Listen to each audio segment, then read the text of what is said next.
Sir, my next question is to you, sir. So, మనకు జనరల్గా పొద్దున్న లేచినప్పటి నుంచి నైట్ పడుకునే లోపల we have so many thoughts, positive and negative. కానీ one thought is enough to generate one task. So one thought నుంచి ఒక యాక్టివిటీ అన్నా టాస్క్ అన్నా ఉంటుంది. ఆ one activity are task if you follow it for 21 days it becomes a habit and that is called habit formation. So I want to know from you, do you have any thoughts that have transformed into habits, and if you do, how is it useful in your life? ఇక్కడ మనం అందరం కూడా తెలిసి కానీ తెలియకుండా కానీ కొన్ని leadership qualities buildup చేసుకుంటాం. ఇప్పుడే చిరంజీవి గారు చెప్పారు, ఆయన లైఫ్లో ఒక యాంబిషన్, అది ఒక సంకల్పం. ఆ సంకల్పమే నేను నటుడు కావాలి అనే సంకల్పం ఆయన మైండ్లో పడింది. అక్కడి నుంచి ఆయన జీవితంలో ఒక పాజిటివ్ మైండ్ సెట్ డెవలప్ చేసుకున్నాడు. ఎన్ని సవాళ్ళు వచ్చినా ఆయన గోల్ ఈ సెట్, ఆ గోల్ రీచ్ అయ్యే వరకు నిరంతరం పనిచేశాడు. ఒక మాటలో చెప్పాలంటే ఎన్టీ రామారావు గారు ఉన్నంత వరకు ఈయన ఒక స్థాయిలోకి వచ్చారు. ఎప్పుడైతే సినిమాలో నుంచి ఆయన రాజకీయాల్లోకి వచ్చారో ఈయన అక్కడి నుంచి ఆకాశం ఎత్తి ఎదిగే పరిస్థితికి వచ్చారు. అంటే దానికి కారణం ఏంటంటే ఒక మహానటుడు ఉన్నాడు, అప్పుడే నటుడుగా ఉన్నాడు. ఎన్టీ రామారావు గారు లేనప్పుడు చిరంజీవి గారే ఎవరి హీరోగా మహానటుడుగా తయారయ్యారంటే అది ఒక అవకాశం. ఇప్పుడు నేను కూడా ఉన్నాను. నేను రాజకీయ నాయకుడు కావాలనుకున్నాను. నేను యూనివర్సిటీ చదువుకుంటున్నాను. చదువుకున్నప్పుడు చాలా ఆలోచనలు వచ్చాయి, ఏం చేయాలి అనుకుని. చాలామంది నాకు సజెస్ట్ చేశారు, బాగా చదివితే ఐఏఎస్ అవుతామని. నేను అనుకున్నాను ఐఏఎస్ అయితే 10 మందిలో నేను ఒకడిని చెప్పి. మా వైస్ ఛాన్సలర్ పిలిచి లెక్చర్ పోస్ట్ ఇస్తాను, జాయిన్ అవుతారా అన్నాడు. I said no. ఏంటి కారణం అన్నా, నేను ఎమ్మెల్యేగా పోటీ చేస్తున్నాను, ఎమ్మెల్యేగా అవుతాను, తర్వాత వచ్చి మిమ్మల్ని కలుస్తానన్న. అంత నమ్మకం ఉందా అన్నాడు. తప్పకుండా గెలుస్తానని చెప్పి వెళ్ళాను. అంటే ఒక నమ్మకం, ఒక సంకల్పం. నేను ఎమ్మెల్యే అయ్యాను ఫస్ట్ టైం. నేను మంత్రి కావాలనుకున్నాను.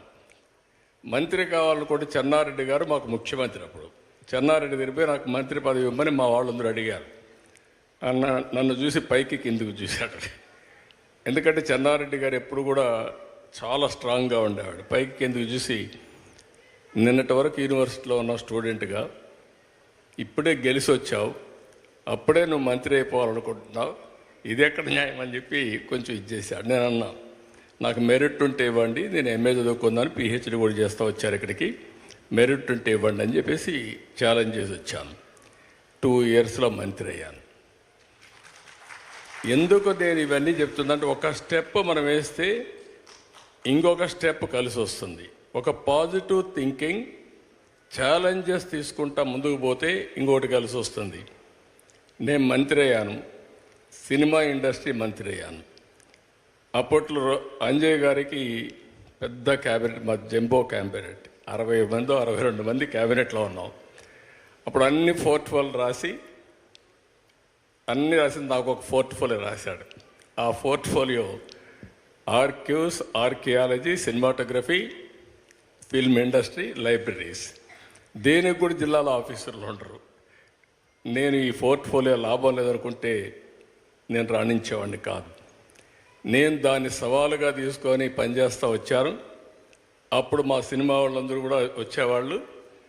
అప్పుడు ఎన్టీ రామారావు గారిని కలవాలని మా జయకృష్ణ గారికి చెప్తే ఎన్టీ రామారావు గారు కలిశారు. ఎన్టీ రామారావు గారిని కలిసిన తర్వాత నా మ్యారేజ్ ప్రపోజల్స్ ఆయనే పంపించాడు. అంటే ఒక్కొక్కసారి, అందుకే నేను చెప్పాను చిరంజీవి గారికి కానీ మాకు కానీ, చిరంజీవి గారు ఒక సాధారణ కుటుంబంలో వచ్చారు. సినిమా అంటే తెలియదు ఆయనకు అప్పటికి, సినిమాలో ఎవరు లేరు. కానీ సంకల్పం అనేది చాలా, ఈయనకే కాకుండా ఎన్టీఆర్ కూడా అంతే.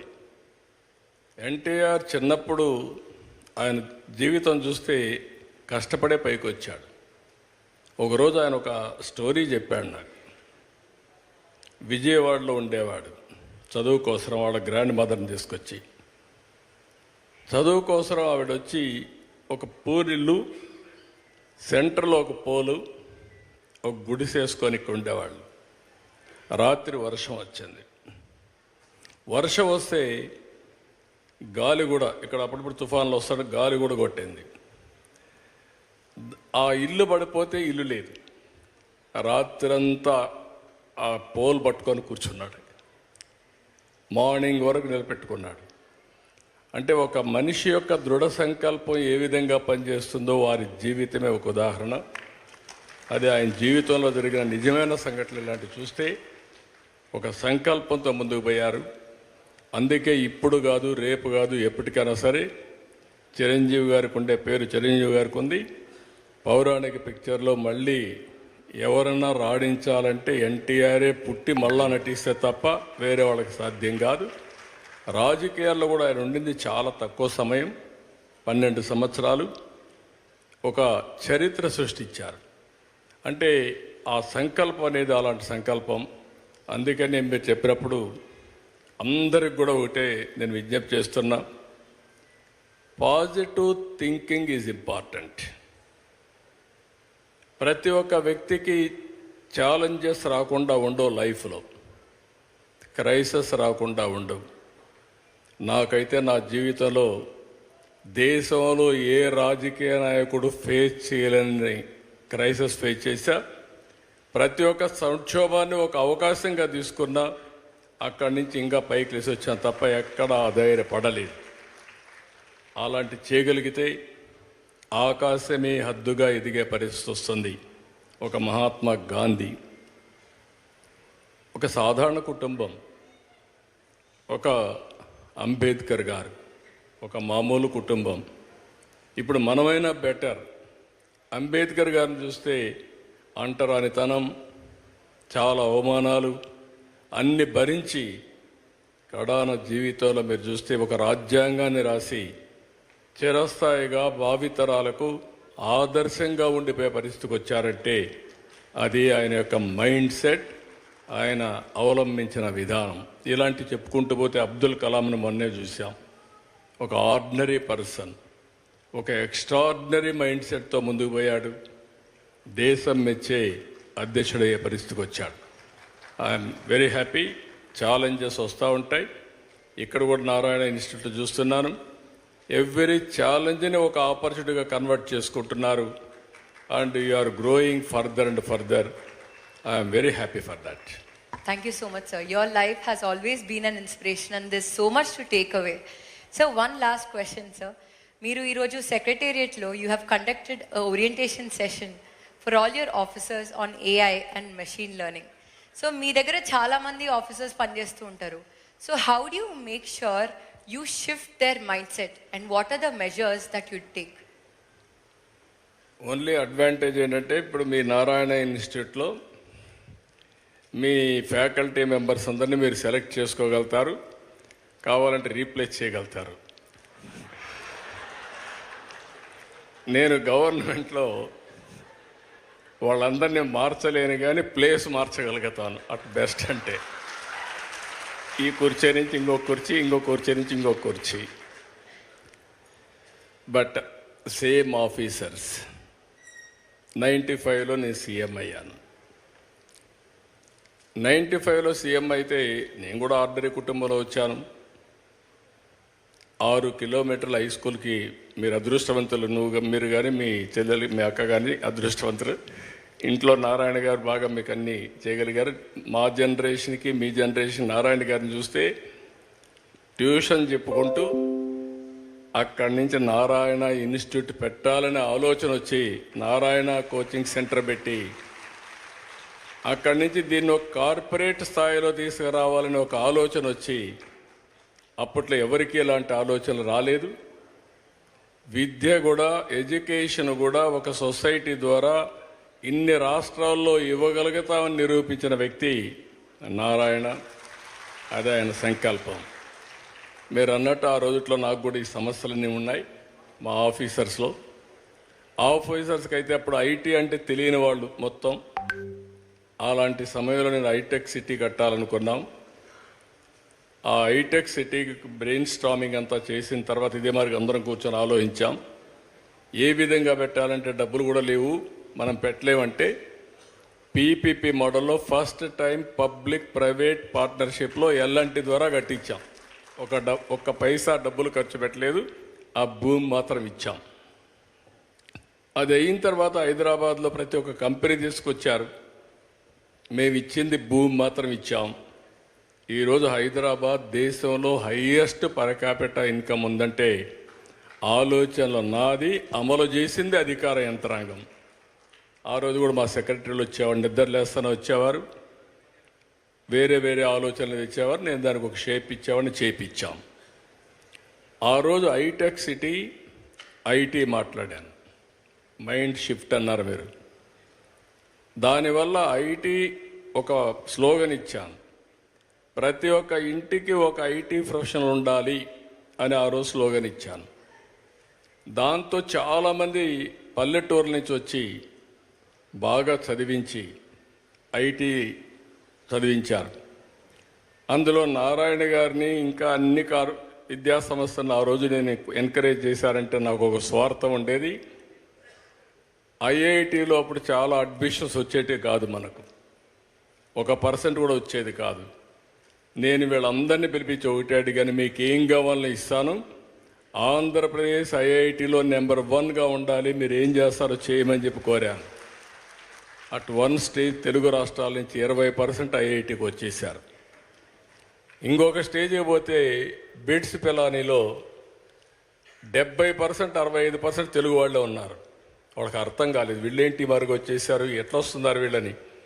అది చూసి ఎగ్జామ్స్ ఇవన్నీ మార్కులంతా వీళ్ళు మ్యానిపులేట్ చేస్తున్నారనే ఉద్దేశంతో వాళ్ళు ఓన్ సిస్టమ్ పెడితే అప్పుడు కూడా 60% 70% వచ్చారు. అంటే అలాంటి టెక్నిక్స్ అనే నారాయణ ఇలాంటి వాళ్ళందరూ నేర్పించి మన పిల్లలకి బ్రహ్మాండంగా తీర్చిదిద్దారు. ఇక్కడ ఏమంటున్నానంటే అక్కడి నుంచి నేను ఈరోజు వచ్చినప్పుడు we are all in a inspiring period. I'm using this word. Technology బాగా మెచ్యూర్ అయింది. మెచ్యూర్ అయిందంటే హిస్టారికల్ డేటా నాలెడ్జ్ అంతా ఉంది మన దగ్గర. ఇప్పుడు ఏఐ వచ్చింది. అదే మాదిరిగా satellite, drone, CCTV camera, IoT, sensors, ఇలాంటి వేరబుల్స్ ఇవన్నీ వచ్చేసాయి. రియల్ టైం డేటా వస్తుంది, నాలెడ్జ్ ఉంది, ఏఐ టూల్స్ వచ్చాయి. ఇప్పుడు క్వాంటమ్ కంప్యూటింగ్కి వెళ్తున్నా. ఆ రోజు హైటెక్ సిటీ కట్టా, ఇప్పుడు క్వాంటమ్ వ్యాలీ అమరావతిలో తొందరలోనే స్టార్ట్ చేస్తున్నాం. చాలామందికి అప్పుడు హైటెక్ సిటీ అంటే ఐటీ అంటే అర్థమయ్యేది కాదు. ఇప్పుడు క్వాంటమ్ కంప్యూటర్ అంటే ఏంటని అడుగుతున్నారు. ఇప్పుడు కంప్యూటింగ్లో 1000 times ఫాస్టర్గా చేయగలిగేది క్వాంటమ్ కంప్యూటింగ్. అలాంటి క్వాంటమ్ కంప్యూటర్స్ పెట్టి భవిష్యత్తులో ఏఐ కూడా ఒక పిలిపిచ్చాను. ప్రతి ఒక్క ఇంట్లో ఒక ఏఐ ప్రొఫెషనల్ ఉండాలి. యూస్ కేస్ అన్న తయారు చేయాలి, లేకపోతే ఏఐ అన్న వాడుకోవాలి అని ఒక పిలిపిచ్చాను. నా ఆలోచన ఒకటి, 2047కి భారతదేశంలో అగ్రజాతిగా ఎక్కువ ఆదాయం వచ్చే వాళ్ళు ఎవరంటే దానికి తెలుగువారు చిరునామాగా ఉండాలనేది నా ఆలోచన. రెండోది, ప్రపంచంలోనే నాలెడ్జ్ ఎకానమీలో ఇన్ఫ్లుయెన్షియల్ పర్సన్స్గా తెలుగు వాళ్ళు ఉండాలని నా ఆలోచన. ఇది ఉండాలని ఆలోచన పెట్టుకుంటే లాభం లేదు. మీరు కూడా ఏ విధంగా అయితే నిర్దిష్టమైన ఒక టార్గెట్స్ పెట్టుకున్నారో నేను కూడా ఒక టార్గెట్ పెట్టుకున్నా. అందుకని ఈరోజు ఏఐ అనేది రియాలిటీ. మా ఆఫీసర్స్ అందరికీ కూడా ఏఐ నేర్పించాలనే ఉద్దేశంతోనే క్లాసులు పెట్టాం. నేర్చుకుంటారా అంటే చాలామంది ఫాలో అవుతారు, కొంతమంది అని నేర్చుకుంటారు. వన్స్ ఆ ఎకో సిస్టమ్ క్రియేట్ చేస్తే ఈరోజు ఇక్కడ మీరు నారాయణ ఇన్స్టిట్యూట్లో ఎట్టయితే ప్రతి ఒక్కసారి ఆల్ టీచర్స్ అంతా రేటింగ్ కానీ మానిటరింగ్ కానీ పర్ఫెక్ట్గా సిస్టమ్స్ ఉంటాయి మీకు. మేము కూడా గవర్నమెంట్లో అది తయారు చేయగలిగితే ఆటోమేటిక్గా కాంపిటీషన్ స్టార్ట్ అవుతుంది. నిన్న మొన్న మీరు చూసుంటారు, మీరు ఏ సిస్టమ్స్ అయితే ఫాలో అవుతున్నారో మేము కూడా వాట్సప్ గవర్నెన్స్ ద్వారా మీరు ఏ ఆఫీసుకు పోయే పని లేకుండా ఏ పని కావాలన్నా ఏ రిజల్ట్ కావాలన్నా ఏ సర్టిఫికేట్ కావాలన్నా రియల్ టైంలో ఇచ్చే పరిస్థితికి వచ్చాం. 270 సర్వీసెస్ ప్రొవైడ్ చేస్తున్నాం. అనదర్ 4 monthsలో 1000 సర్వీసులు ఇస్తాం. ఏ వ్యక్తి ఏ ఆఫీసుకు పోయే పని లేదు, మీరు టైప్ కూడా చేసే పని లేదు. హాయ్ అని మీరు ఏదైతే మేము ఇచ్చిన నెంబర్ కొట్టి మీకేం కావాలనో చెప్తే ఆ పని చేసి మళ్ళా మీకు సమాధానం చేసే పరిస్థితి తీసుకొస్తాం. మేము మీ ప్రైవేట్ సెక్టర్లో ఎట్లయితే మీరు కంపీట్ చేస్తున్నారో మీకంటే ఇంకా ఎఫెక్టివ్గా చేయాలని మైండ్ సెట్ షిఫ్ట్లో ఈరోజు గవర్నమెంట్ ఉంది. But it is possible, everything is in our hands. అది ఆ ప్రాక్టీస్ పాజిటివ్ మైండ్ సెట్తో మనం పోతే ఏదైనా చేయగలుగుతాం. That's amazing to know, sir.